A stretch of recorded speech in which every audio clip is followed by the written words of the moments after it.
국민의힘 한동훈 대표가 오늘 야당과 의료계를 향해서 여야 의정 협의체 구성을 제안했습니다. 대통령실도 긍정적인 반응을 내놨고 야당도 호응하면서 논의가 급물살을 타고 있습니다. 박정현 기자입니다.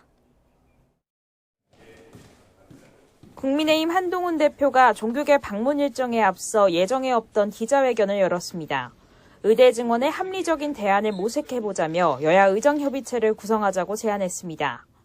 여야 의정이 함께 머리를 맞대고 의료 현장의 진료 서비스를 정상화하면서 의료개혁이 국민의 도움이 되도록 효율적으로 진행될 수 있도록 협의하고, 대통령실은 즉각 입장을 내고 제로 베이스, 즉 원점에서 논의하겠다고 화답했습니다. 의료계가 합리적인 대안을 가져온다면 2026년 의대 증원 규모도 조정할 수 있다는 여지도 남겼습니다. 앞서 민주당의 협의체 제안에 여야 합의가 우선이라고 일축했던 것과 달리 다소 변화된 태도를 보인 겁니다. 저희가 제시한 2,000명이라는 숫자, 그 숫자에 구애됨 없이 합리적인 안을 가져오면 논의를 하겠다라는 라는 방침이고요. 민주당도 박찬대 원내대표 등이 먼저 제안을 했던 사안인 만큼 우선 환영한다는 분위기입니다. 정부와 여당이 이 제안에 대해 6개월이 지난 오늘에서야 답변을 내놨습니다. 만시지탄입니다. 다만 의료붕괴 현실 자체를 부인하던 여권이 입장을 바꾼 게 의심스럽다면서 협의체가 의료공백 사태의 정부 책임을 국회에 떠넘기는 수단이 되면 안 된다고 강조했습니다. 대통령, 국민께 사과하셔야 됩니다. 지금 이 순간에도 응급실 들어가지도 못하고 119 차 안에서 죽어가는 사람들이 있습니다. 이제 관건은 의료계의 동참 여부입니다. 의료대란 우려 확산에 다급해진 정치권이 모처럼 한 목소리를 낸 셈인데 협의체에서 의정 갈등 해소의 출구 전략을 마련할 수 있을지 주목됩니다. YTN 박정현입니다. 의료 대란 주무부처인 복지부 장차관에 대한 책임론이 여당 내에서 확산하고 있습니다. 하지만 친윤석열계를 중심으로는 구체적인 대안도 없이 중도 교체는 안 된다는 반대 목소리도 나옵니다. 보도에 김다연 기자입니다. 여당 내에서까지 보건복지부 박민수 차관의 책임론이 커진 건 고열이나 복통, 출혈 정도는 응급실에 안 가도 된다는 취지의 발언 탓이었습니다. 보통 이제 열이 많이 나거나 배가 갑자기 아프거나 어디가 찢어져서 피가 많이 난다, 이런 것도 사실 경증에 해당되는 거고요. 지도부 회의에서 책임론이 공개적으로 터져나왔고 한동훈 대표도 박 차관의 언행을 문제 삼으며 사실상 경질에 힘을 실었다는 분석도 나옵니다. 중요한 임무를 맡은 공직자들이 국민들께 좀 걱정을 끼치거나 오해를 사는 언행을 하는 것은 좀 자제해야 한다, 이런 생각을 갖고 있습니다. 증원 규모나 전공의 처벌, 의대생 유급 같은 방침을 수시로 바꾸는 일관성 없는 태도가 의료개혁의 명분을 떨어뜨린다는 지적도 나옵니다. 의료계를 대화의 자리로 다시 불러들이기 위해선 악연은 끊어내고 새로 시작해야 한다는 주장입니다. 제일 중요한 첫 번째 스텝은 의사와 정부 간의 신뢰를 회복하는 일이거든요. 근데 의료계 쪽에서는 박민수 차관이랑 마주 앉는 것조차 못 견디겠다는 거예요. 반면 친윤석열계를 중심으론 현 시점에서 거취를 언급하는 건 의료개혁을 흔들 뿐이라는 목소리가 적지 않습니다. 권성동 의원은 YTN과 통화에서 장 차관을 바꾼다고 개혁 자체에 반대하는 의료계를 대화의 장으로 부를 수 없다며 근본적 해법이 아니라고 지적했습니다. 대통령의 당무 관여는 견제하면서 정작 당이 정부 인사에 개입하려는 건 무슨 논리냐고도 반문했습니다. 또 다른 친윤계 중진 의원도 의료계에서 구체적 안을 가지고 와서 정부 내의 다른 인사와 대화하고 싶다고 말한다면 모를까 지금 그런 상황은 아니지 않느냐고 되물었습니다. 정작 의료계 대표가 누군지도 모르는 상황에서 인사 교체는 실효성 없는 대안이란 겁니다. 모처럼 정치권이 의료개혁을 위한 여야 의정협의체 구성에 한 목소리를 내고 있지만 여당 내에선 책임론을 두고 의견이 엇갈리는 셈입니다. 장 차관 거취 문제가 의대 증원 유예안에 이어 새로운 당정 갈등의 불씨로 떠올랐다는 분석도 나옵니다. YTN 김다연입니다. 대통령실이 여당 일부와 야당에서 보건복지부 조규용 장관과 박민수 2차관에 대해 사퇴와 경질을 요구하는 것과 관련해 전혀 검토하고 있지 않다는 기존 입장을 고수했습니다. 대통령실 고위 관계자는 오늘 YTN과 통화에서 정부가 추진하는 의료개혁이 끝나지도 않았는데 갈등 상황이 있을 때마다 장차관을 교체한다면 일할 사람이 누가 있겠느냐고 말했습니다. 정치권의 여야 의정 협의체 구성 제안에 대해서 의료계는 공식 반응을 자제한 채 신중한 태도를 보이고 있습니다. 전공의와 의대생 의견이 중요하다면서도 당장 참여 여부를 결정하기가 쉽지 않다는 분위기입니다. 보도에 백종규 기자입니다. 아주대병원 응급실에 파견된 군의관 3명이 근무가 어렵다는 입장을 밝힌 뒤 복귀했고 이대 목동병원 군의관 3명, 세종 충남대병원에 파견된 군의관 2명도 원래 자리로 돌아갔습니다.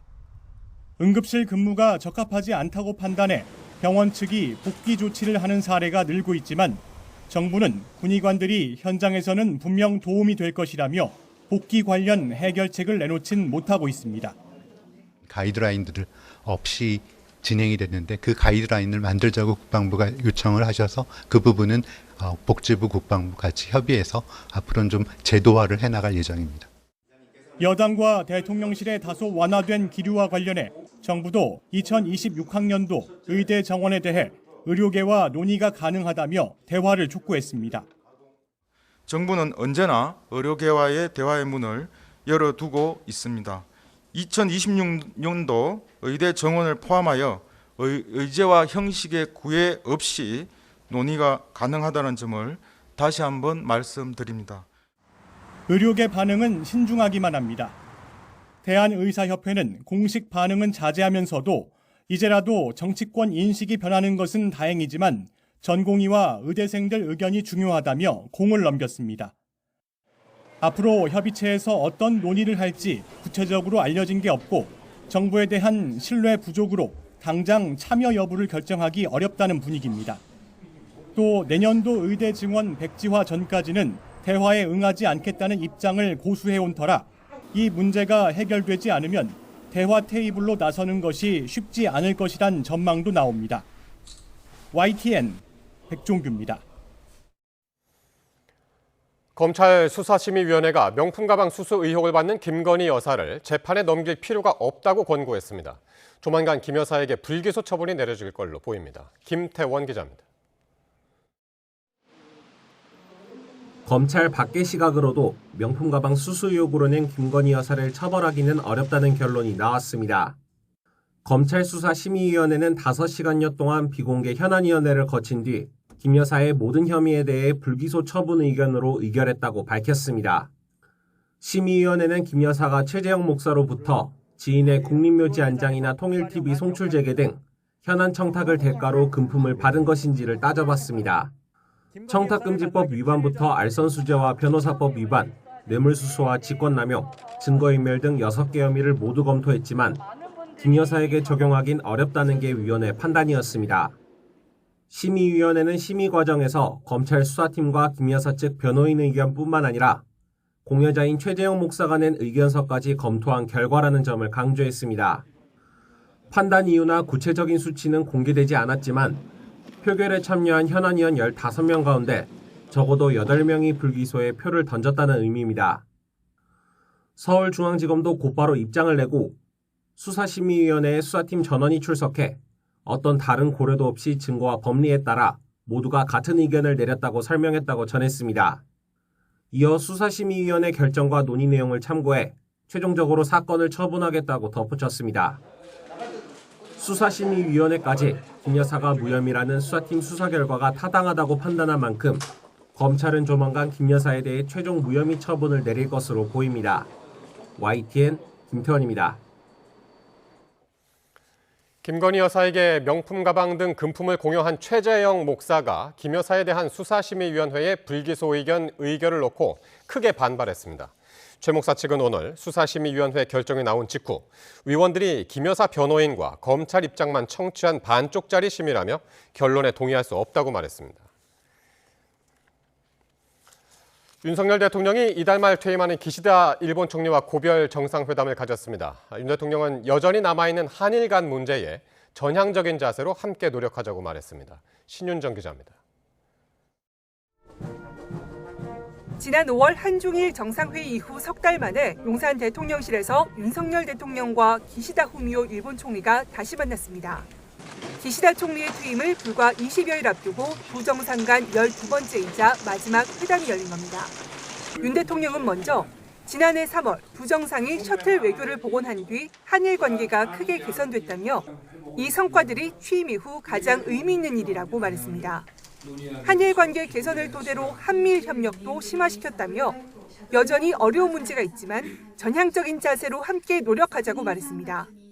더 밝은 미래를 향한 발걸음이 지속될 수 있도록 양측 모두가 전향적인 자세로 함께 노력해 나아가기를 기대합니다. 기시다 총리도 뜻을 같이 하며 다음 총리가 누가 되든 한일 관계 중요성은 변치 않을 것이고 앞으로도 한일 관계를 돕겠다고 말했습니다. 특히 과거사 문제에 대해서도 언급하면서 김대중 오부치 공동선언의 인식을 계승하고 강제징용 문제에 대해서는 다시 한번 가슴 아프게 생각한다고 언급했습니다. 多数の人々が大変苦しい、そして悲しい思いをされたことに心が痛む思いですと申し上げました。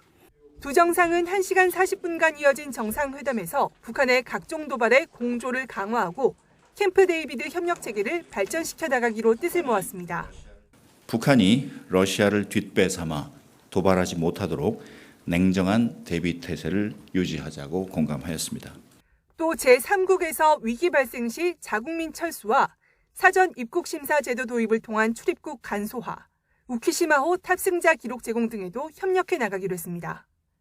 정상회담 뒤 두 정상은 부부 동반 만찬을 하며 고별 회담을 마무리했고 기시다 총리는 방한 이틀째 개인 일정을 소화합니다. 대통령실은 내년 한일 국교 정상화 60주년을 앞두고 양 국가 국민이 혜택을 체감할 수 있도록 협력을 이어가겠다고 강조했습니다. YTN 신윤정입니다. 더불어민주당은 윤석열 대통령과 일본 기시다 후미오 총리의 정상회담을 두고 기시다 총리와의 우정, 브로맨스가 국익보다 중요하냐고 비판했습니다. 민주당은 서면 브리핑에서 기시다 총리는 두루뭉술한 입장 표명으로 과거사에 대한 사과와 반성을 뭉갰고 윤 대통령으로부터 굴욕적 외교를 확약받았다고 평가했습니다. 전기차와 관련된 화재 우려가 커지면서 정부가 배터리 인증제 시행을 앞당겨 다음 달부터 시행하고 배터리 주요 정보도 의무적으로 공개하도록 했습니다. 이종원 기자입니다. 정부가 발표한 대책은 배터리 등 전기차 안전성에 우선 초점이 맞춰졌습니다. 전기차 배터리 및 충전시설 안전성을 확보하겠습니다. 앞으로 정부가 배터리 안전성을 사전에 인증하고 배터리 제조사와 제작 기술 등 주요 정보 공개를 의무화하겠습니다. 내년 2월 시행 예정이던 배터리 인증제의 시행 시기를 앞당긴 것으로 다음 달부터 시범 사업에 들어가기로 했습니다. 전기차를 제작할 때 정부가 배터리 안전성을 사전에 인증하는 제도입니다. 기존에 공개되던 배터리 용량과 전격 전압, 최고 출력뿐 아니라 셀 제조사와 형태, 주요 원료 등 배터리 주요 정보는 의무적으로 공개하도록 했습니다. 전기차 제작사와 충전 사업자의 책임보험 가입을 확대해 전기차 화재로 인한 소비자 보호 조치를 강화하는 방안도 담겼습니다. 배터리 안전을 실시간 진단하는 시스템인 BMS 기능을 개선해 사용을 활성화하고 충전량을 제어할 수 있는 스마트 제어 충전기 보급도 확대됩니다. 정부는 BMS의 배터리 위험도에 대한 표준을 올해 안으로 마련하고 내년 상반기부터는 정보 제공 동의 차량을 대상으로 화재 위험 정보가 제작사와 차주뿐만 아니라 소방당국에도 통보될 수 있는 시범 사업을 추진하겠습니다. 소방장비 확충과 배터리 위험성을 낮추는 기술 개발에도 나서고 지하주차장 스프링클러 관련 제도도 손보기로 했습니다.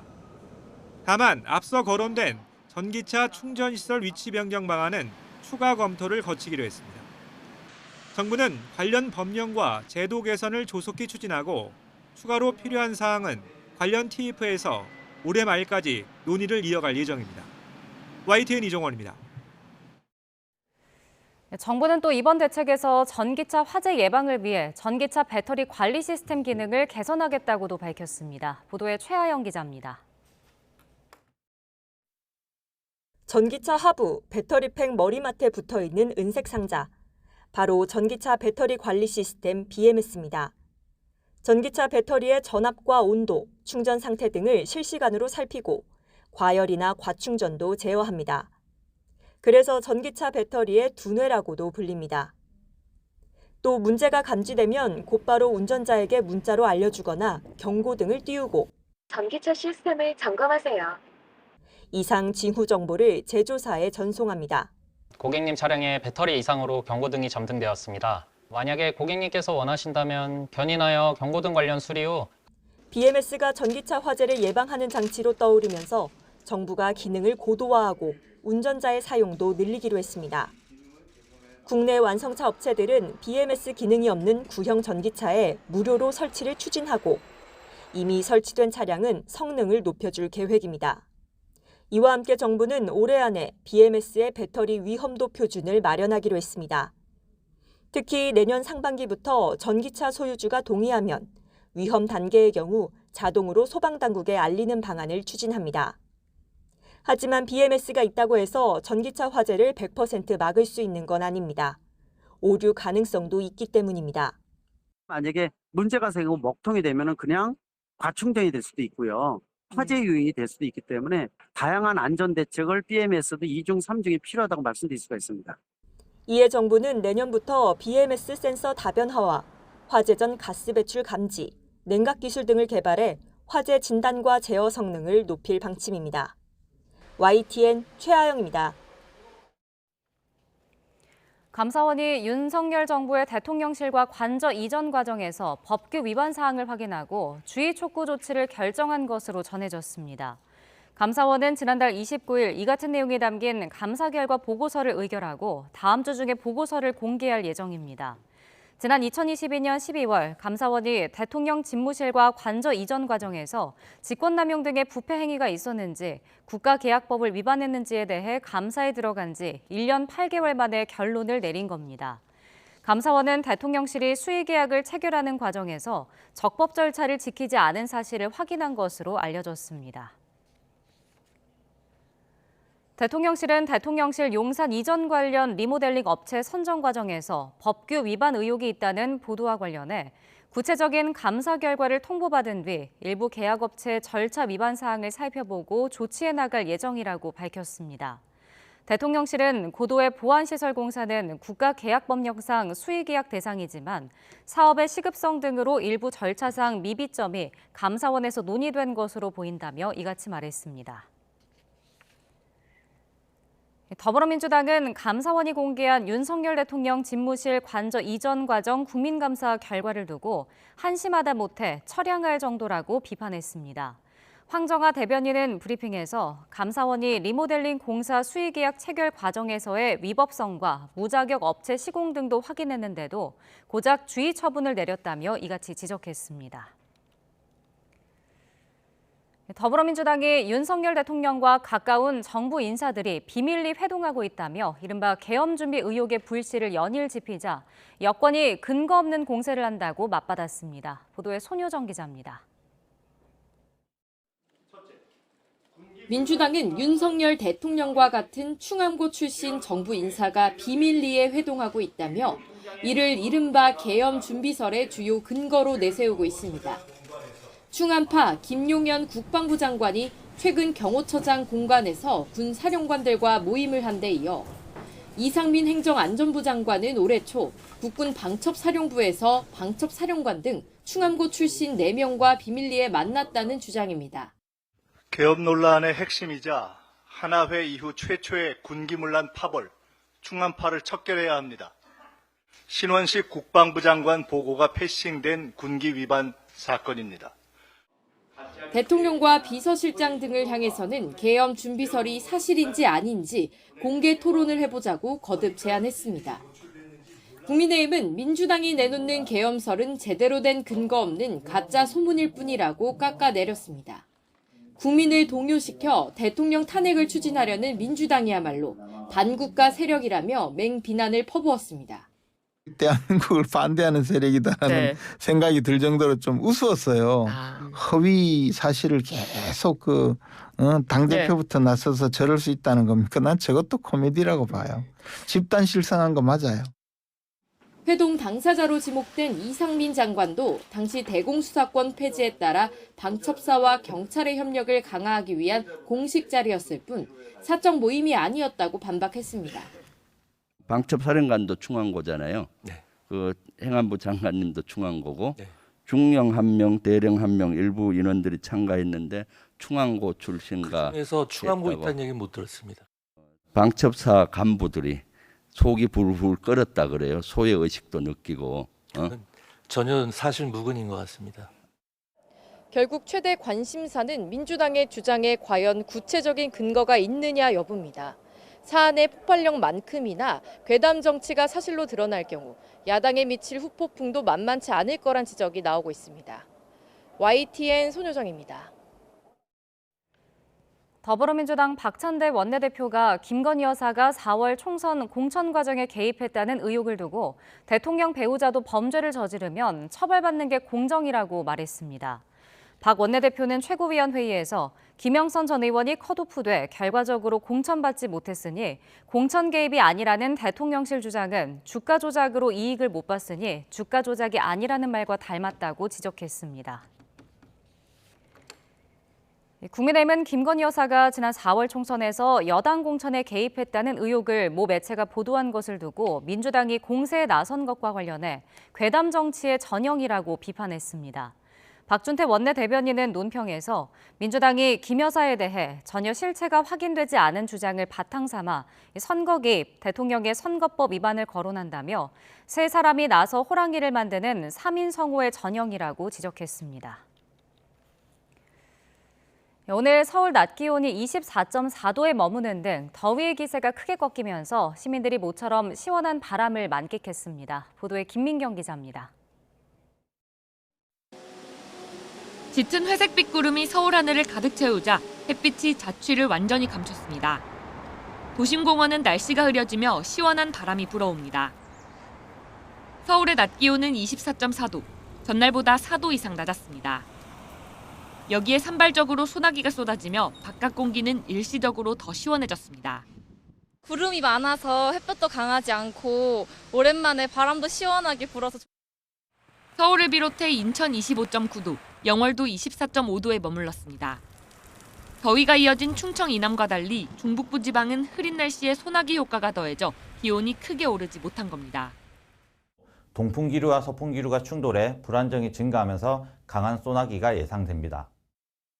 중부지방에 소나기 구름이 거친 뒤 절기 백로인 주말에는 다시 전국적으로 30도를 웃도는 더위가 기승을 부릴 전망입니다. 대기 상층으로 고온 건조한 티베트 고기압이 머무르는 데다 한반도 주변 해수면 온도가 여전히 높기 때문에 서울 낮 기온이 내일은 31도, 모레는 32도 등 늦더위가 기승을 부릴 전망입니다. 서쪽 지역을 중심으로 최고 체감온도 33도 내외의 더운 날씨가 예상됩니다. 또한 일부 서해안과 남해안, 제주도를 중심으로 열대야가 나타나는 곳이 있겠습니다. 다만 주말에도 산발적으로 소나기가 내리겠고 늦더위는 다음 주 중반까지 길게 이어질 전망입니다. YTN 김민경입니다.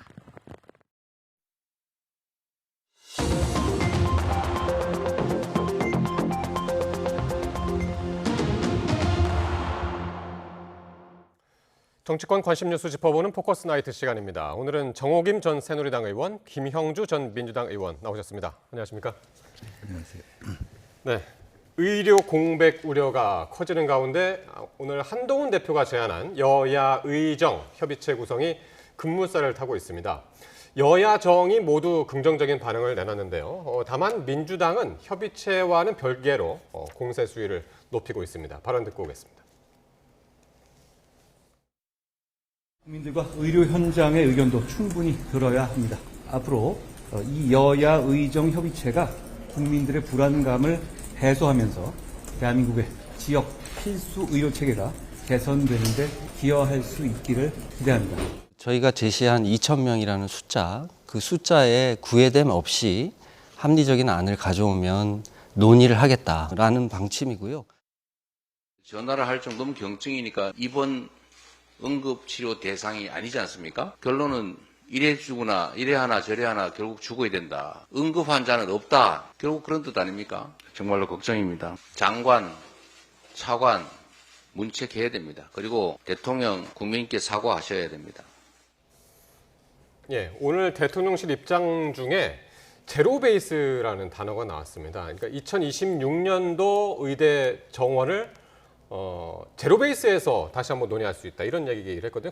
그동안에 이제 변함 없다라는 입장이었는데 좀 변화가 생긴 것 같습니다. 네, 어제 추경호 원내대표의 국회 연설에서도 조금 그 변화의 조짐을 우리가 확인할 수 있었는데요.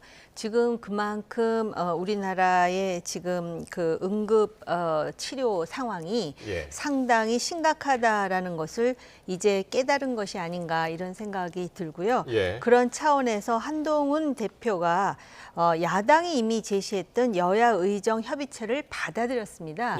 이렇게 해서 여야가 초당적으로 이 문제를 해소하기 위해 머리를 맞대야 되는 상황이 만들어졌음에도 불구하고 야당의 이재명 대표가 지금 이제 또 그 비판의 그런 강도를 높이고 있습니다. 즉 그 대통령이 국민께 사과해야 하고 장차관 문책해야 한다 그러는데 사실 저도 틀린 말은 아니라고 생각합니다.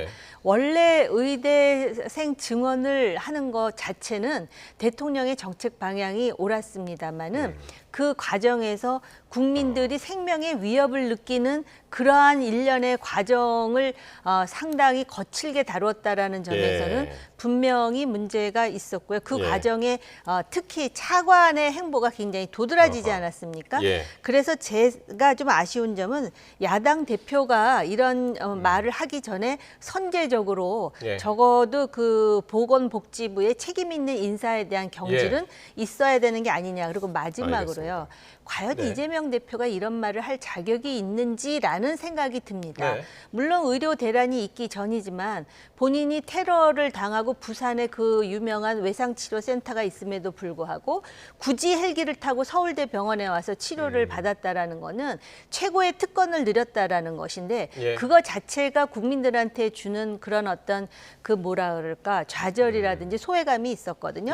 그런 상황에서 적어도 이런 의료 대란이 일어났으면은 그리고 야당의 일정 정도의 제안을 여당 대표가 과감히 받아들였으면 이제는 숙고하는 상황으로 가야 된다고 봅니다. 예, 알겠습니다.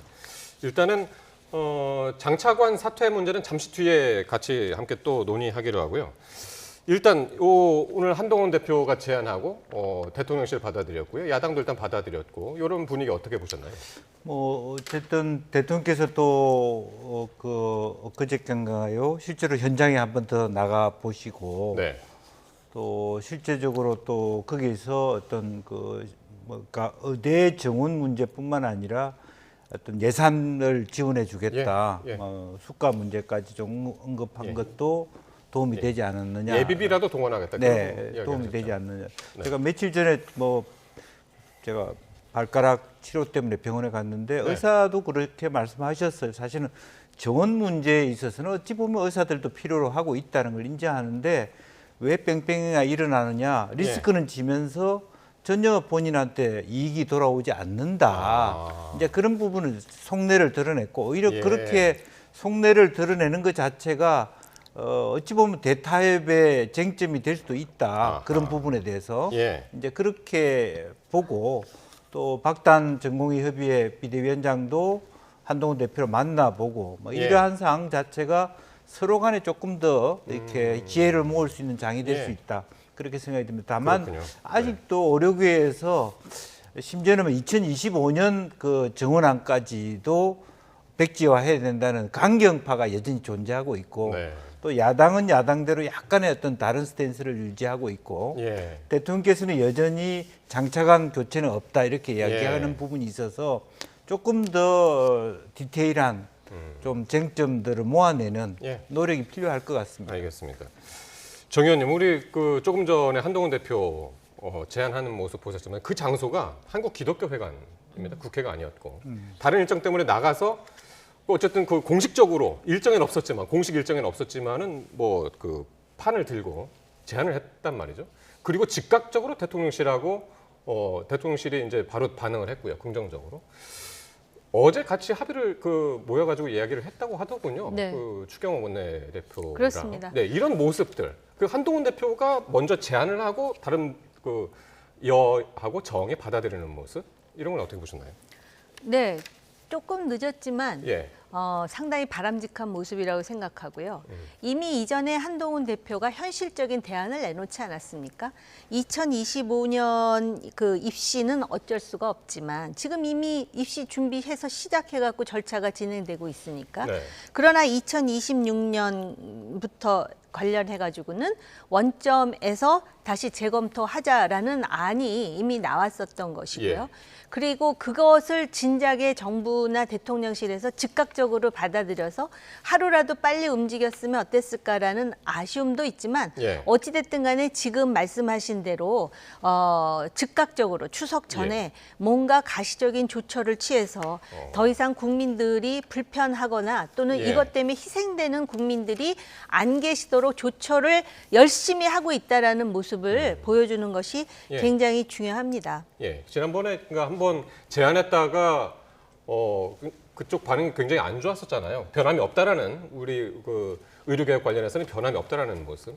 근데 이제 요번 요 사안을 계기로 해서 의정 갈등이 당정 갈등으로 번지는 것을 좀 막고 네. 앞으로는 좀 당정 갈등, 당정이 좀 화합하는 모습 이거를 변하는 계기가 될 수 있을까요? 그럴 뿐만 아니라 네. 그 당의 대표가 네. 적어도 주도권을 갖고 네. 뭔가 계속해서 문제를 처리할 수 있는 모양새를 네. 갖춰주는 것이 상당히 중요할 것 같고요.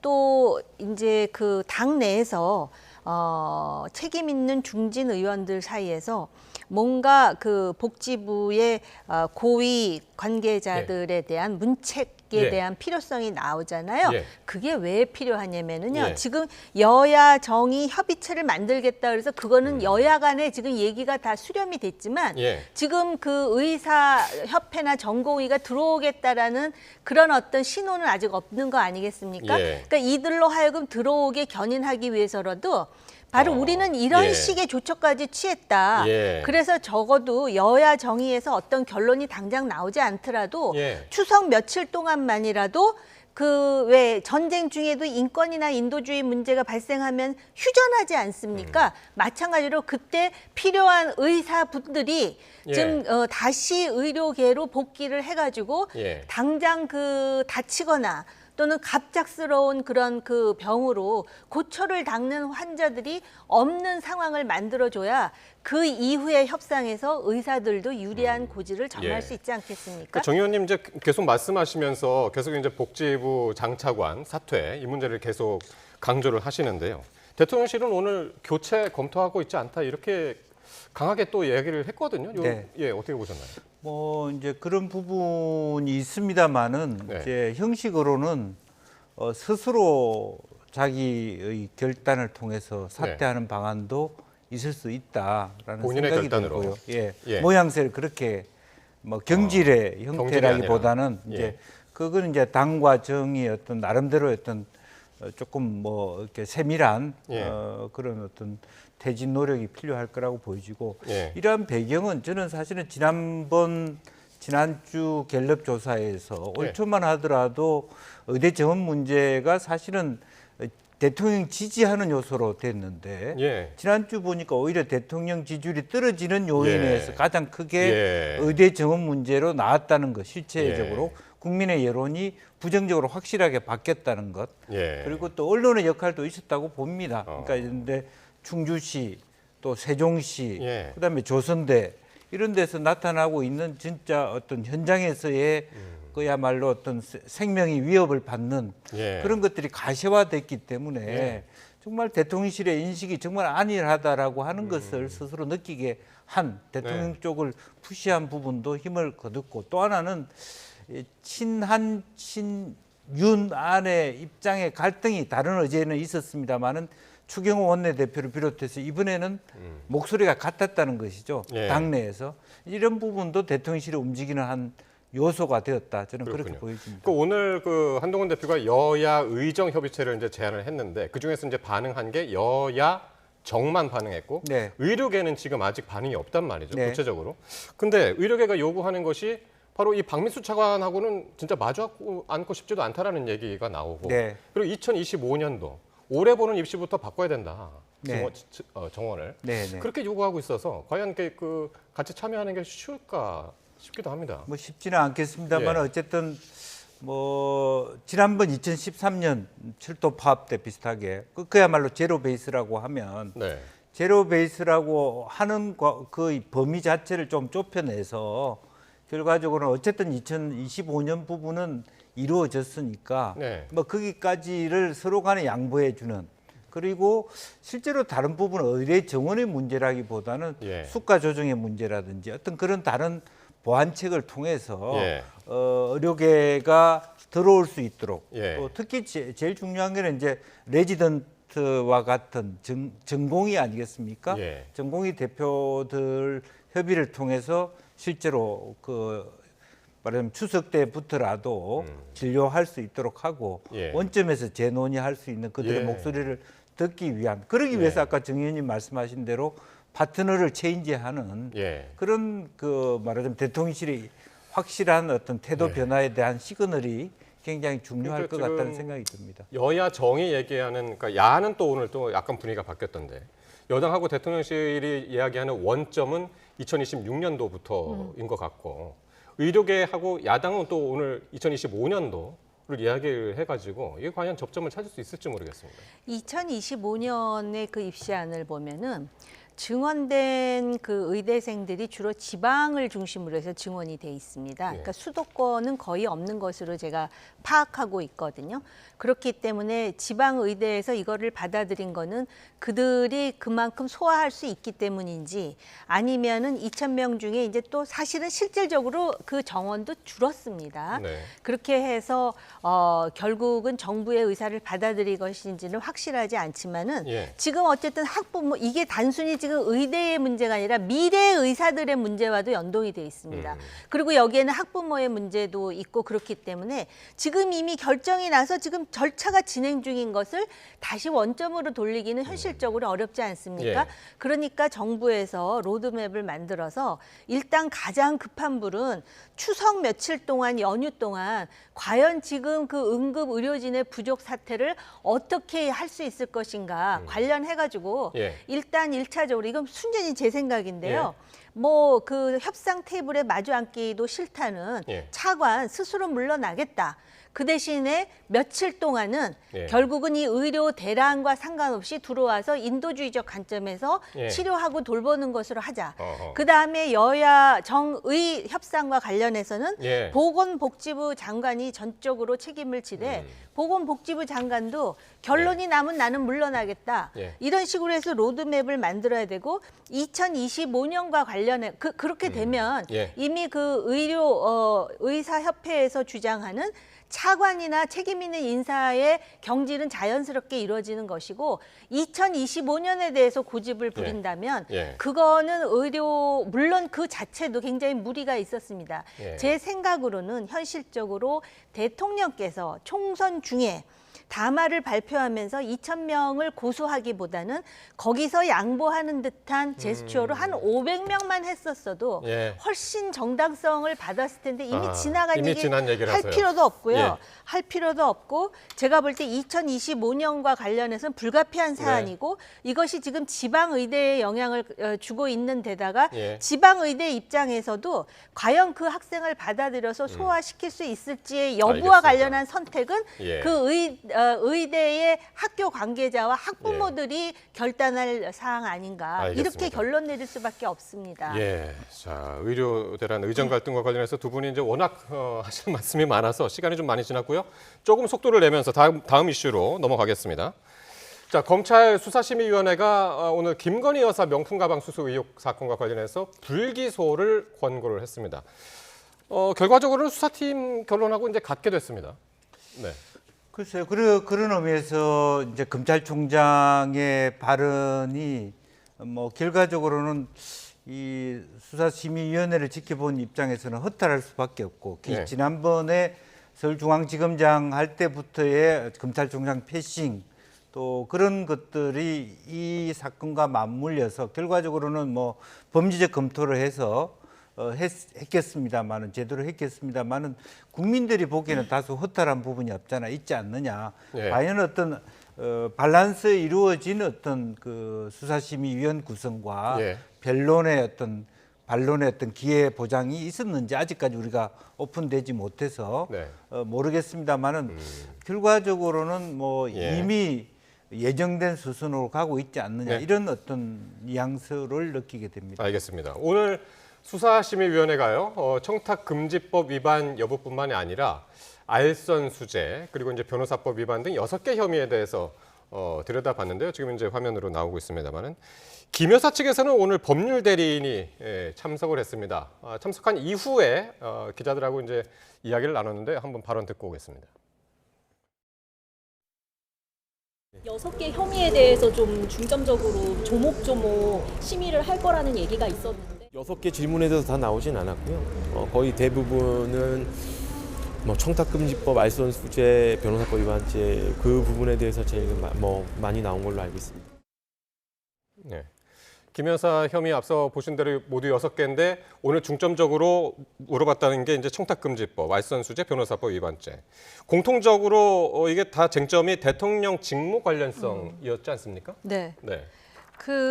이미 지금 그 과정은요. 네. 동영상으로 다 우리가 보지 않았습니까? 그런데 저 동영상을 보게 되면은 이 얘기에 이렇게 매몰되다 보면 정말 근본적인 그 단초에 대해서 자꾸 망각하는데요. 예. 그 최모 목사가 예. 의도적으로 그 소위 명품백이라고 하는 파우치를 들고 가가지고 뭐 인사를 하고 그 과정에서 우리가 별로 썩 보고 싶지 않은 대화의 광경을 봤고 네. 그런 과정에서 뭐 최 목사는 후에 자기가 일련의 청탁을 했다라는 얘기를 하고 예. 또 그 대화의 과정에서 무슨 뭐 금융위원회인가요? 네. 뭐 소속원에 대한 뭐 그런 어떤 인사 개입과 관련해서 상상할 수 있는 그런 대목이 나왔다는 걸 가지고선 이제 상당히 문제가 됐고 결국은 이게 이제 수사를 받아서 수사심의위까지 간 것이고요. 예. 그리고 이제 그 과정에서 또 국민권익위원회 그리고 국민권익위원회의 고위 관계자의 죽음 그래서 여러 가지 정치적 사안을 만들어낸 것인데요. 우선 공직자 배우자로서 공직자 직무와 관련해서 받는 것이 금지되는 금품을 받았는지의 여부. 예. 그다음에 윤 대통령의 직무 관련성. 그리고 윤 대통령이 이걸 언제 알고 있었으며 공모나 묵인했느냐 뭐 이런 예. 거에 대해서 예. 수사를 했고 이번에 수사 심의를 했는데 예. 결국은 불기소 처분이 나왔잖아요. 예. 제가 볼 때 법적으로는 불기소일 수밖에 없는 몇 가지 단서가 있었을 것 같은데 네. 지금 이 영역은 법의 영역이라기보다는 정치의 영역이고 예. 국민 감정의 영역이고 또 여사에 대한 국민 인식의 영역이 되어버리다 보니까는 예. 사실은 이 결론이 법적으로 합당하냐 합당하지 않느냐는 중요하지 않고 예. 이거 자체가 나중에 파장을 일으킬 여지는 굉장히 크게 남아있다. 그러니까 이렇게 그 보여요. 이원석 검찰총장이 지난번에 이제 수사심의위에 이 안건을 넘길 때 이 수사심의 절차를 거쳐서 공정성을 제고하고 더 이상의 논란이 남지 않도록 매듭짓는 것이 바람직하다.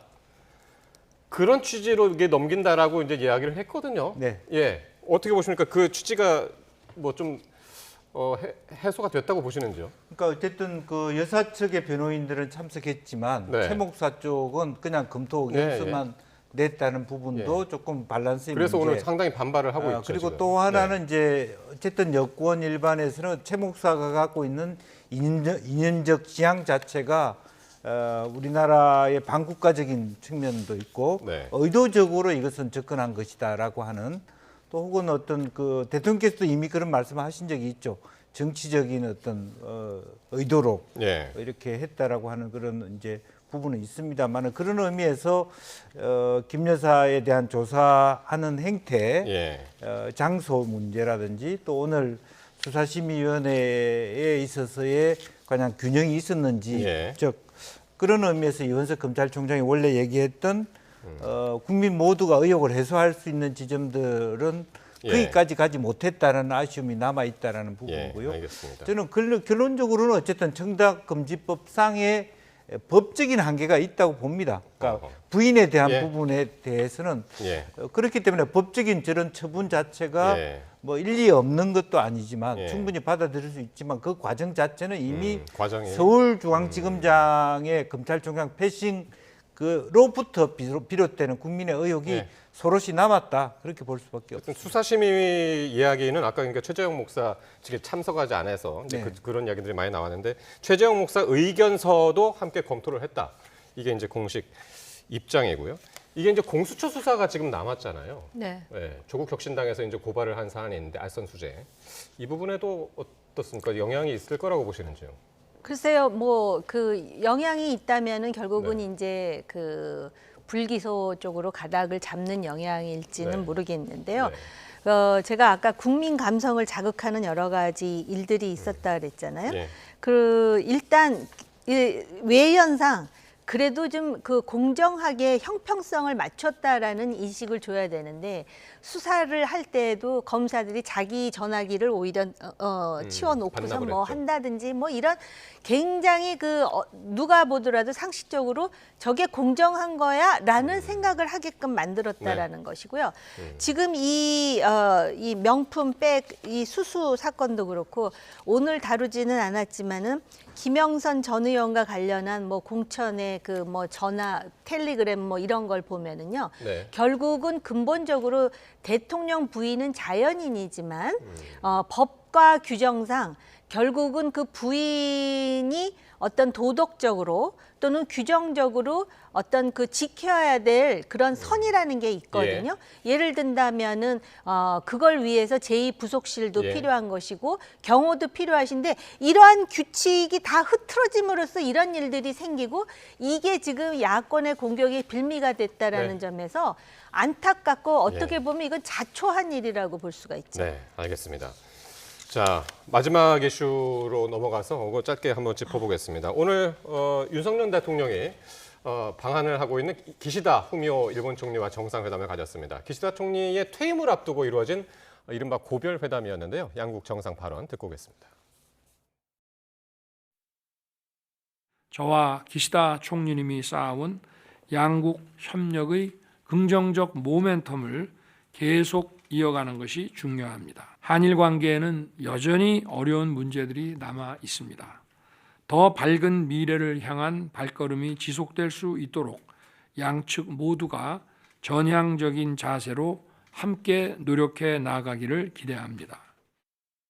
困難な時期を乗り越えてきた先人たちの努力を引き継ぎ、未来に向けて韓国と協力していくこと、これは極めて重要です。昨年のこうした相互訪問を経て、日韓関係の新たな章が開かれ、両国の人々の間で交流が拡大し、相互理解が深まっていることを嬉しく思っています。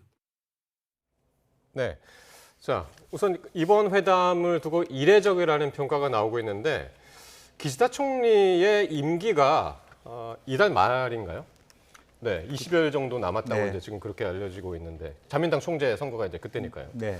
예, 뭐 진짜 그 임박한 외국 정상과의 이제 회담 상당히 뭐 이례적인 건가요? 어떻게 보시나요? 뭐 어떻게 보면 이제 사실은 이제 뭐 새로운 그 기시다 총리하고의 의제가 있을 수 없잖아요. 이제 그만두시는 분하고의 만남이라고 하는 것은 계속 이어질 것이다. 다만 일본의 자민당의 구조는 사실 총리가 바뀐다고 해서 본질적으로 바뀌는 것이 아니기 때문에 이어진다고는 할 수가 있겠습니다. 물론 선거에서 완전히 말하자면 뭐 정당 자체가 완전히 해산이 되거나 자민당 자체가 완전히 분비박산이 날 경우에 전혀 새로운 국민당이라든지 이렇게 들어온 뭐 사이당이 이렇게 들어서면 모르겠습니다만은 지금 일본의 사정은 그렇게까지는 가지 않는다고 봤을 때 뭐 이어진다고는 볼 수 있어요. 그러나 어쨌든 한일 관계가 한편으로 보면 더 역동적인 발전을 위해서 양국 간에 협력해서 좋은 의견을 가지는 건 좋습니다만은 한국 정부가 지나치게 일본의 그 경우를 많이 봐주는 그런 부분에서 우리 국민들이 보는 어떤 불만감은 여전히 있다. 예. 저는 그렇게 보여집니다. 그러니까 한일 관계에서 일본 측을 많이 봐준다 하는 예들이 조금씩 있긴 했죠 그동안. 예, 어떻게 그러니까 보셨나요? 보통 이제 물러나는 한 국가의 원수가 다른 나라를 방문할 때는 그 나라 국민들이 굉장히 환호하고 애정하는 사람이 오는 경우가 많은데요. 지금 우리나라 국민들 중에서 이 한일 관계의 역사 문제 때문에 기시다 좋아하는 사람이 몇 명이나 될까요? 예. 그럼에도 불구하고 일본 내에서도 나가면서 왜 예산 써가면서 외국으로 나가느냐 이러한 불만들을 토로할 정도라고 하는데 그러다 보니까 논란이 되는데요. 저는 외교 안보를 공부한 사람으로서 이해가 가요. 지금 미국의 트럼프가 될지 해리스가 될지 아직은 몰라요. 그런 상황에서 지금 한국과 일본은 말입니다. 저기 북한의 김정은 정권의 핵과 미사일에 같은 그 위협을 공유하는 대상이에요. 그렇기 때문에 협조할 게 굉장히 많습니다. 예. 그리고 지금 정부에서 말은 다 안 하고 있지만은 굉장히 그 물밑에서 해야 되는 외교, 안보, 국방 사안이 상당히 많을 거예요. 협조해야 되는. 그런데 겉으로 굉장히 그 드러난 것이 물론 일본의 그 의도도 있겠지만은 뭐 사도 광산이라든지 또는 그 강제징용 문제라든지 심지어는 일본의 군사 훈련이라든지 독도 문제라든지 우리의 감정 왜 이렇게 윤석열 대통령은 본인은 열심히 일을 한다고 하는데 자꾸 국민의 감정선을 건드리는지 모르겠어요. 그러다 보니까 기시다의 이 퇴임을 앞둔 기시다의 방안이 우리 국민들에게 그렇게 편안한 모습으로 다가오지 않는 것 같습니다. 알겠습니다. 지난해 3월이었습니다. 제3자 병제 방식의 이제 강제동원 문제 해법을 우리가 제시했을 때 우리가 컵의 반을 채웠으니까 이제 반은 일본 채워달라. 이제 그렇게 요청했습니다만은 아직까지는 이제 그게 이루어지지 않은 것 같고요. 앞으로 물컵 반잔이 어떻게 채워지는지 함께 지켜보도록 하겠습니다. 예, 지금까지 정호김 전 새누리당 의원 그리고 김형주 전 민주당 의원과 함께했습니다. 고맙습니다.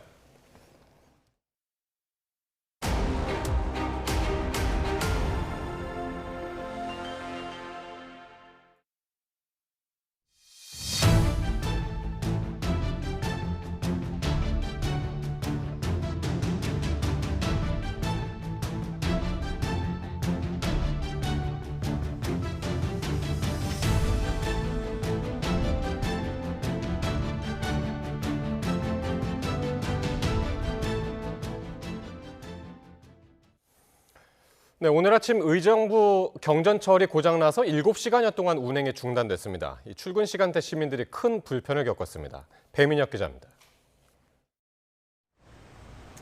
선로 위에 전동차 한 대가 멈춰섰습니다.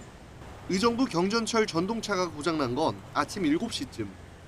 종착역인 발곡역에 들어온 열차가 다시 출발하기 위해 20여 미터를 움직이다 고장난 겁니다. 전원 공급 장치가 문제였습니다.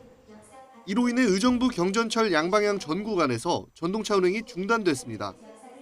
고장난 전동차 안에는 승객 20명 정도가 타고 있었는데 비상 통로를 이용해 역사로 이동했고 이 과정에서 다친 사람은 없었습니다. 의정부 경전철 측은 고장난 전동차를 선로에서 빼내고 복구 작업을 벌였는데 이 과정에서 선로 설비에 전동차가 끼어 복구가 지연되기도 했습니다. 의정부 경전철 측은 고장난 열차를 한쪽 선로로 견인 조치했고 시스템을 점검한 뒤 7시간여 만에 운행을 재개했습니다. 전동차 운행이 중단된 동안 지자체 등에서 전세버스 2대를 이용해 대체교통편을 운영했지만 시민들은 불편을 호소했습니다. 제가 12시 반까지 출근하려 했는데 갑작스럽게 발곡역에서 이제 지하철 멈췄다가지고 오늘 갑자기 이렇게 되니까 좀 많이 당황해가지고 또 고장이 빈번하다며 불만을 나타내기도 했습니다. 지난번에도 우리 한 4시인가 그때 고장에 한번 났었어요. 내가 차를 탔는데 가진 나름 더웠고 어떻게 뭐 에어컨이고 뭐 불이고 다 꺼서 내려와가지고 버스를 타는데 어떻게 나름 더운데 또 한 20분 걸려서 타고 또 집에 갔죠. 의정부 경전철은 지난 2012년 개통한 이후 초기부터 고장이 잦았는데 이번을 포함해 올해 들어서만 5차례 크고 작은 고장이 잇따랐습니다. 지난달 16일에는 제동장치에 이상이 생겨 40분가량 운행이 중단됐습니다. 고장 처리라는 오명까지 쓴 의정부 경전철. 시민들은 출근길에 또다시 이런 일이 반복될까 걱정했습니다. YTN 배민혁입니다. 23명을 숨진 경기 화성 아리셀 공장 화재와 관련해서 경찰과 노동부가 박순관 대표 등 관계자 7명을 검찰에 넘겼습니다. 권준수 기자입니다. 지난 6월 말 23명이 숨지고 8명이 다친 아리셀 공장 화재 사고. 경찰과 고용노동부가 2달 넘게 수사한 결과 박순관 대표 등 회사 관계자 7명을 검찰에 넘겼습니다. 주요 책임자인 박 대표와 박중원 총괄본부장은 지난달 28일 구속됐는데 박 대표에게는 중대재해처벌법 위반 혐의까지 적용됐습니다. 이들은 화재 사고에 앞서 비상대피로를 제대로 확보하지 않고 직원 안전교육을 충분히 실시하지 않은 것으로 드러났습니다. 안전보건관리체제 구축 및 그 이행에 관한 조치가 이제 중대법에 있는 내용인데 이를 전반적으로 소홀히 한 게 확인이 됐고 사고로 이어지는 인과관계가 입증이 어느 정도 돼서 또 공장에 불법으로 직원을 파견한 메이셀 관계자도 검찰에 넘겨졌는데 아리셀은 근로자 파견 사업 허가를 받지 않은 메이셀로부터 근로자를 제공받아 파견 대상 업무가 아닌 직접 생산 공정에 투입한 것으로 확인됐습니다. 이제 남은 건 군납 비리 사건입니다. 아리셀은 지난 2021년 12월부터 지난 2월까지 47억 원 상당의 전지를 군에 납품했는데 이 과정에서 불량 전지를 제조한 의혹을 받고 있습니다. 경찰 수사에서 아리셀은 검사용 시료를 바꿔치기 하는 등의 수법으로 국방기술품질원의 품질 검사를 통과해온 것으로 파악됐습니다. 그 결과 불량 전지가 폭발하면서 지난 6월 대규모 참사로 이어진 것으로 경찰은 보고 있습니다. 이와 관련해 박 대표는 혐의를 계속 부인하는 반면 박 본부장은 조직적인 시료 전지 조작이 있었다고 인정한 것으로 확인됐습니다. 경찰은 에스코넥 본사 등에 대한 압수수색 결과를 바탕으로 군납비리 수사를 이어가고 있다며 조만간 따로 송치할 예정이라고 밝혔습니다. YTN 권준수입니다. 어제 경기도의 한 식음료 창고에서 불이 났는데 이 건물 2층에 고립됐다가 뛰어내린 초등학생을 경찰들이 침착하게 구조한 사연이 전해졌습니다. 보도에 김희영 기자입니다. 세차게 솟구치는 잿빛 연기가 멀리서도 선명합니다. 창고에 가까워질수록 시뻘건 불길이 더 위협적으로 보입니다. 오후 4시쯤 식음료를 보관하는 창고에서 불이 났습니다. 자전거를 타고 인근을 지나던 주민이 열려있는 창고 안에 불꽃이 보인다며 신고했는데 경찰이 6분 만에 현장에 도착했을 때는 이미 불길이 거세진 상태였습니다. 그런데 창고 안에 아이가 있었습니다. 2층 창문 쪽에서 이제 아이가 살려달라고 소리치는 게 들려서 하지만 창고에 들어가기도 아이가 빠져나오기도 쉽지 않은 상황이었습니다. 그래서 다급하게 아이를 향해 소리쳤습니다. 높이가 조금 있다 보니까 좀 머뭇거리더라고요. 어쨌든 이제 불이 막 이제 크게 나고 있어서 급박한 상황에 아이한테 그냥 일단 뛰어내려라고 아저씨들 믿고 아저씨들이 어떻게든 받아줄 테니까 몇 차례 설득 끝에 아이는 든든한 아저씨들 품으로 뛰어내렸습니다. 외지에 갔다가 소식을 들은 부모님은 아들이 안전하게 구조됐다는 얘기에 가슴을 쓸어내렸습니다. 아이는 연기를 마셔 병원에 옮겨졌지만 건강 상태는 양호한 것으로 알려졌습니다. 1시간 50분 만에 불을 끈 소방당국은 전기적 요인으로 불이 난 것으로 보고 정확한 원인을 조사하고 있습니다. YTN 김이영입니다. 한편 대구의 한 전통시장에서도 불이 났는데요. 자율소방대원인 상인들의 발빠른 대처 덕분에 큰 불로 번지지 않고 꺼졌습니다. 화면 함께 보시죠. 네, 상가 난간에서 불길이 활활 타오릅니다. 곧 폭발음과 함께 연기까지 피어오르는데요. 상인들도 그제서야 불이 난 걸 알아차렸습니다. 누구나 당황할 법한 상황이지만 침착하게 소화기부터 챙깁니다. 그리고 소화기가 닿지 않을 높이라는 걸 확인하고는 곧바로 비상소화장치에서 소방호스를 뽑아옵니다. 능숙하게 관창을 잡고는 물을 뿌리기 시작하는데요. 양손으로 호스를 받치며 불을 끄는 모습이 마치 베테랑 소방관 같습니다. 불이 난 지 4분 만에 소방대원들이 도착했지만 이미 불은 다 꺼진 상태였습니다. 알고 보니 이 상인들은 시장 자율소방대원으로 꾸준히 화재 진화 교육을 받았다고 합니다. 자칫 큰 불로 번질 수도 있는 상황, 평소 교육과 사전 대비가 얼마나 중요한지 잘 보여줬는데요. 소방당국은 이들에게 포상을 검토하고 있습니다. 네, 한 중고거래 플랫폼에 올라온 게시물입니다. 과자를 거래한다는 글인데 약 170개로 양이 많습니다.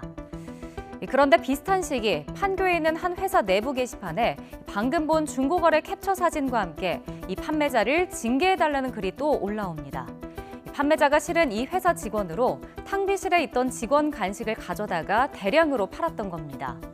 이 직원은 과자 말고도 믹스커피 같은 분말 제품을 대량으로 판매한다는 글도 올렸던 것으로 확인됐습니다. 이후 회사에 올라온 공지글인데요. 탕비실 이용과 관련된 내용입니다. 개인적인 이익을 위한 중고 판매는 금지돼 있다. 그리고 회사 규정에 따라 엄중히 조치를 하겠다. 이렇게 썩 적혀 있습니다. 직원 편의를 위해 회사가 제공한 간식이지만 무단으로 가져다가 판 직원에게 경고를 한 겁니다. 절도죄로 처벌이 될 수도 있는데요. 자기 주머니를 채우기 위해 직원에게 제공된 간식을 중고로 내다 팔았다는 소식, 마음 한구석을 씁쓸하게 합니다.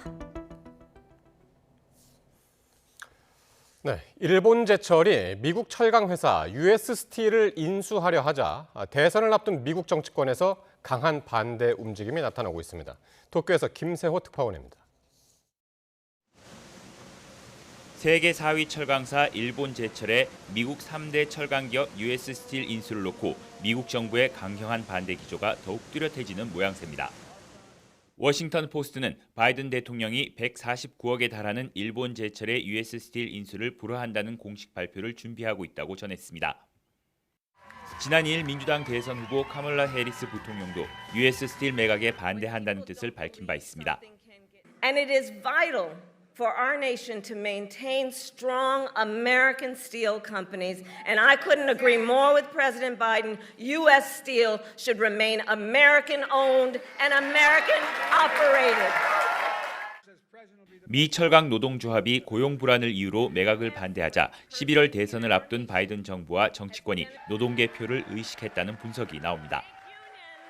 미국 외국인 투자심의위원회가 US 스틸 매각이 자국 안보에 미칠 영향을 심사 중인데 안보에 우려가 있다고 판단하면 대통령에게 매각 불허를 권고할 수 있습니다. 발등에 불이 떨어진 일본 제철은 성명을 내고 자사의 US 스틸 인수로 미국 철강이 더욱 강고한 기반을 구축할 수 있다고 강조했습니다. 일본 정부도 직접적인 평가는 피했지만 미일 간 투자 확대가 중요하다며 사실상 지원 사격에 나섰습니다. 日米相互の投資の拡大を含めた経済関係の一層の強化、経済安全保障分野における協力等は互いに取り不可欠であると。 이달 말 자민당 총재 선거 출마자를 중심으로 일본 정치권에서는 정부가 무리하게 개입해서는 안 된다며 비판의 목소리도 내고 있습니다. その恣意的になんか単独の例に政府が介入するというのは本来やってはならないことなんだと思います。 일본 제철의 US 스틸 인수가 미 대선이라는 초대형 정치 현안과 맞물리면서 일본 제철이 미일 간 통상 마찰을 피하기 위해 인수 계획을 재검토할 수 있다는 전망도 나옵니다. 도쿄에서 YTN 김세호입니다. 네타냐후 이스라엘 총리가 가자지구 휴전 합의가 임박했다는 관측을 일축한 가운데 미국이 양측의 협상 타결을 거듭 촉구했습니다. 보도에 김도원 기자입니다. 가자지구 전쟁이 시작된 지 어느새 1년을 향해 가고 있습니다. 휴전 협상이 90%는 합의됐다는 얘기가 미국을 통해 나왔지만 네타냐후 이스라엘 총리는 잘못된 얘기라고 일축했습니다. 협상이 안 되는 건 하마스 때문이라며 현재 추진 중인 합의는 없다고 잘라 말했습니다. 블링컨 미국 국무장관은 조만간 남은 쟁점에 관해 이스라엘, 하마스와 논의할 예정이라며 곧 합의 여부를 결단해야 할 거라고 양측을 다시 압박했습니다. At this point, it seems to me that it's really incumbent on both parties to get to yes on these remaining issues. 하마스는 숨진 인질의 생전 영상을 나흘 연속 공개하며 심리전에 나섰습니다. 미국 국적자이기도 한 허시 골드버그 폴리는 영상에서 바이든 대통령과 블링컨 국무장관에게 전쟁을 끝내달라고 호소했습니다. 휴전은커녕 이스라엘군이 작전을 확대한 요르단강 서안 지구의 도시 제니는 폐허로 변했습니다. 엉망이 된 도로에 벽에는 총탄 자국이 가득하고 살림살이도 부서져 아수라장이 됐습니다. أول ما فاتوا أمي بالجرافات صاروا يجرفوا وعجبوا ما خلوا ولا شيء السيارات فجروهن والدور وبحارتنا اللي فوق طلعوا بعدين والدور اللي حوالينا. 이스라엘은 이번 작전으로 하마스 지휘관을 포함해 무장대원 14명을 죽였다고 밝혔지만 팔레스타인 주민들의 분노는 전보다 더욱 커진 것으로 보입니다. YTN 김도원입니다. 이화여자대학교의 학사 정보를 관리하는 통합 정보 시스템이 해킹돼 졸업생들의 개인정보가 무더기 유출된 사실이 드러났습니다. 이화여대는 오늘 1982학년도부터 2002학년도에 입학한 졸업생 25만 명 가운데 8만 명의 성명과 주민등록번호, 연락처 등 개인정보가 유출됐다고 밝혔습니다. 일부 졸업생은 보호자 정보도 유출됐는데 재학생들의 피해는 없는 것으로 파악됐습니다. 가수 윤하의 인기곡 사건의 지평선이 고등학교 국어 교과서의 지문으로 실립니다. 소속사 시구 엔터테인먼트는 내년 천재교육 고등교과서 공통국어 문학 지문으로 사건의 지평선 가사가 수록된다고 밝혔습니다. 가사를 바탕으로 화자의 태도를 파악하는 문제와 고전시가 동짓달 기나긴 밤을과 작품이 담은 내용을 비교하는 부분도 담겼습니다.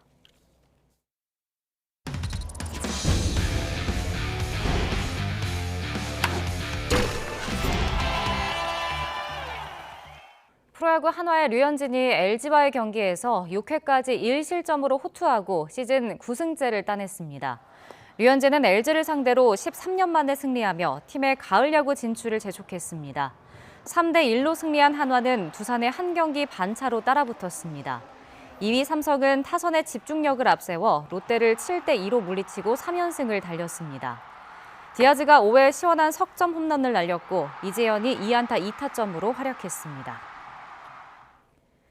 파리올림픽 사격 여자 공기권총에서 나란히 금메달과 은메달을 목에 건 오혜진과 김혜지가 국내 대회에서도 함께 시상대에 올랐습니다. 오혜진과 김혜지는 청주 사격장에서 열린 경찰청장기 전국 사격대회 여자 공기권총 10m 결선에서 각각 244.1점과 243.5점을 쏴 각각 금메달과 은메달을 목에 걸었습니다. 점수가 낮은 선수가 한 명씩 탈락하는 방식으로 진행된 결선에서 오혜진이 대표팀 선배인 김혜지를 0.6점 차로 따돌리고 올해 마지막 국가대표 선발전을 금빛으로 장식했습니다. 여자 프로농구 BNK가 아산 이순신 체육관에서 열린 박신자컵 A조 마지막 경기에서 일본의 히타치를 82대 55로 크게 이기고 4강에 진출했습니다. 신한은행에서 이적한 김소니아가 22점에 리바운드 6개, 어시스트 4개를 기록하며 공격을 이끌었고 이소희도 19점을 보탰습니다. 하나은행은 타이완의 캐세이라이프를 73대 57로 물리치고 B조 2위로 준결승에 올랐습니다. 국내 유일의 남자 아이스하키 팀인 HL 안양이 내일 개막하는 아시아리그에서 9번째 우승에 도전합니다. HL 안양은 내일 오후 안양 아이스 아레나에서 열리는 일본 니코 아이스벅스와의 정규리그 홈 개막전을 시작으로 아시아리그 일정에 돌입합니다. 아시아리그는 HL 안양과 일본의 4팀 등 총 5팀이 32경기의 정규리그를 치른 뒤 상위 2팀이 오전 3승제 파이널로 우승팀을 가립니다.